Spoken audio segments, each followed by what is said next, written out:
There are currently 11 spin-off games that are in some way connected to the Metal Gear franchise. Some of these, like Metal Gear Solid Touch, are worth forgetting about entirely. But sometimes, assumptions about these side projects can rob many players of some truly excellent experiences. Today, on Lost Gaming Treasures, I'll be looking at a certain Metal Gear game that, despite receiving amazing reviews at the time, was unfortunately passed over by just about everybody. That game was Metal Gear Solid! For the Game Boy. Metal Gear Solid for the Game Boy.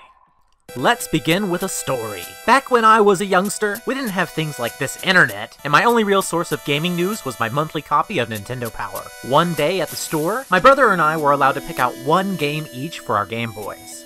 I chose Turok, a completely forgettable Game Boy adaptation of the N64 classic. Meanwhile, my older brother chose James Bond 007, a completely forgettable Game Boy adaptation of the N64 classic.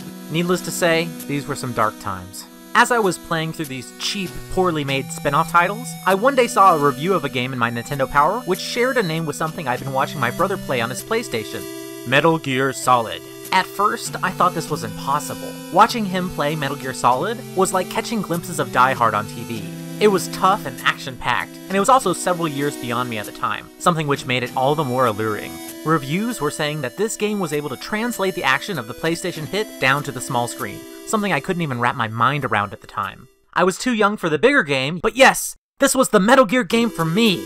Long story short, my parents disagreed. Well, guess what? I'm not a child anymore. I can buy anything and everything I want. I can eat Oreos for breakfast, who gives a shit? I can go onto eBay right now and buy Jesus Christ. Okay. Okay.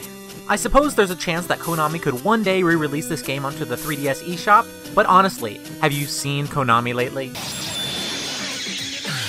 Not a freaking chance. Dang. If only there was some way to be able to play this game. Yeah, you get it. So, shortly after the release of the PlayStation Metal Gear Solid, Konami of Europe made a request for a portable version of the main game. This is the kind of project which would normally go to a lesser studio within the publisher, but none other than Hideo Kojima's studio itself served as the developer. Kojima was not the director, but he was credited as the game's lead writer and producer. That's probably why the story of this game is actually pretty great. Metal Gear Solid for the Game Boy Color is set up as an alternate sequel to the original Metal Gear game. 7 years after Solid Snake's first battle with Big Boss, Snake is living in isolation in Alaska. Colonel Campbell approaches him to recruit him on a new mission: stop a military group which is threatening the world with a new stolen Metal Gear. Is this sounding familiar yet? The characterization of Snake is almost identical to the PlayStation version, with him being the same gruff and pessimistic soldier as before. On the side of the mission, Snake will also work alongside a female soldier and the lead scientist behind the Metal Gear.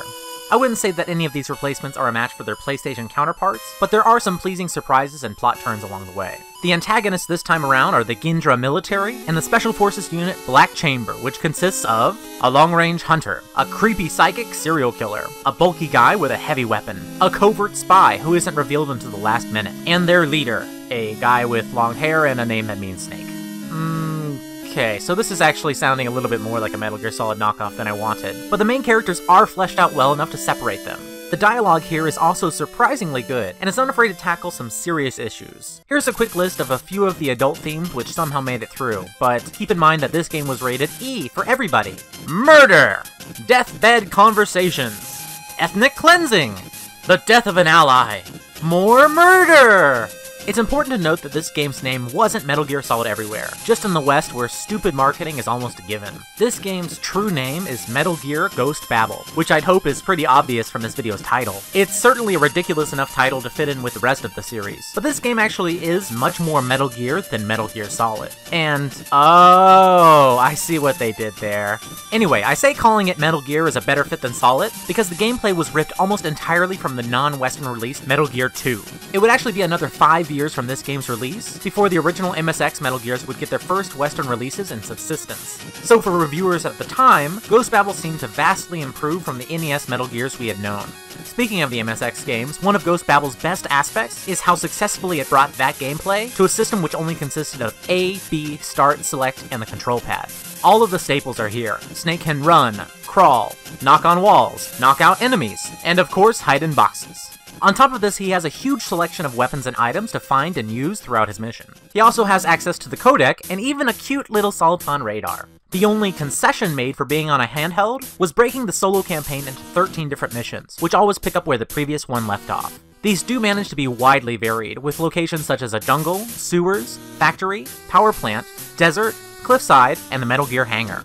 The level design here isn't nearly on the same level as Shadow Moses, but it does have some very memorable moments. There's one more environment to mention, which is the pretty amazing inclusion of over 150 VR missions. I'm not really sure how they fit all of these on top of the main game into the tiny storage of the Game Boy Color cartridge, but if you've got a soft spot in your heart for the VR extras from previous games, you're bound to get a little addicted to these.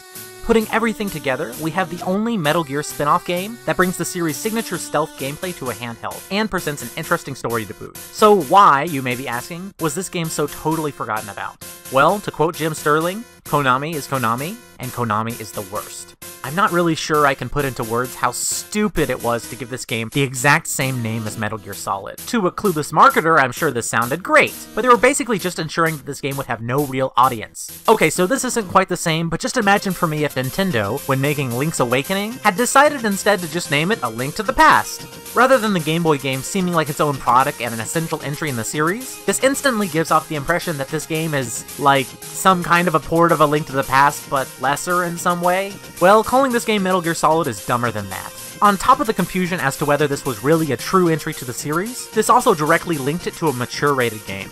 Many kids who would have wanted it, such as myself, were prevented from having it simply because it was called Metal Gear Solid. For everyone else, the people who potentially could have bought and played it, it was likely filed into the shitty knockoff pile due to its title. Well, Metal Gear Ghost Babel isn't a shitty knockoff. It's an excellent entry into the series, and if you have any love for the MSX Metal Gears, I'd go as far to say it's essential gaming. There's a lot of game on offer here, as well as an intriguing plot and excellent gameplay. Bottom line, this game is definitely worthy of being called a lost gaming treasure. Hey there everybody, thanks for watching. If you like what I do and you want to receive updates when I post new videos, make sure to hit that subscribe button. Also, if you want to keep up with me, you can follow me on Twitter or Facebook if that's your thing. Alright, bye-bye everybody.